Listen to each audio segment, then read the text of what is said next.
میں پناہ مانگتا ہوں اللہ کی شیطان مردود سے۔ شروع اللہ کے نام سے جو بڑا مہربان، نہایت رحم کرنے والا ہے۔ بہت پرانی بات ہے۔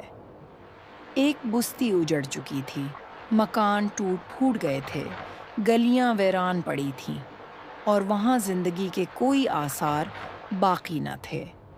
یہ بستی دیکھنے والا ہر شخص سوچ میں پڑ جاتا کہ یہاں دوبارہ زندگی کیسے لوٹ سکتی ہے۔ اللہ کے ایک نیک بندے اس اجڑی ہوئی بستی کے قریب سے گزرے۔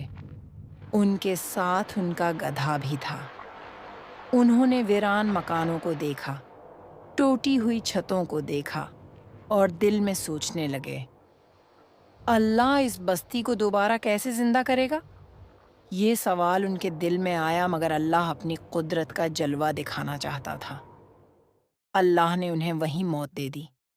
ان کا جسم بے جان ہو گیا، ان کا گدھا بھی مر گیا، اور وہ منظر ویرانی میں اور زیادہ ویران ہو گیا۔ وقت گزرتا گیا، دن، مہینے، سال، بلکہ 100 سال گزر گئے۔ وہ بستی بدل گئی، ویرانی میں نیا رنگ آیا، پرانے آثار مزید بکھر گئے، لوگوں کی نسلیں بدل گئیں، لیکن اللہ کی نشانی ابھی باقی تھی۔ 100 سال کے بعد اللہ نے اپنے بندے کو دوبارہ زندہ کیا۔ جب وہ اٹھے تو انہیں لگا جیسے وہ تھوڑی دیر کے لیے سوئے ہوں۔ اللہ نے فرمایا، تم کتنی دیر ٹھہرے؟ انہوں نے کہا، شاید 1 دن یا آدھا دن۔ اللہ نے فرمایا، نہیں، بلکہ تم 100 سال ٹھہرے ہو۔ اب اللہ نے انہیں اپنی قدرت دکھانی تھی۔ ان کے سامنے ان کے گدھے کی ہڈیاں بکھری ہوئی تھیں۔ اللہ نے ان ہڈیوں کو جوڑنا شروع کیا، ہڈیاں جڑ گئیں، ان پر گوشت چڑھ گیا، اور وہ گدھا پھر سے زندہ کھڑا ہو گیا۔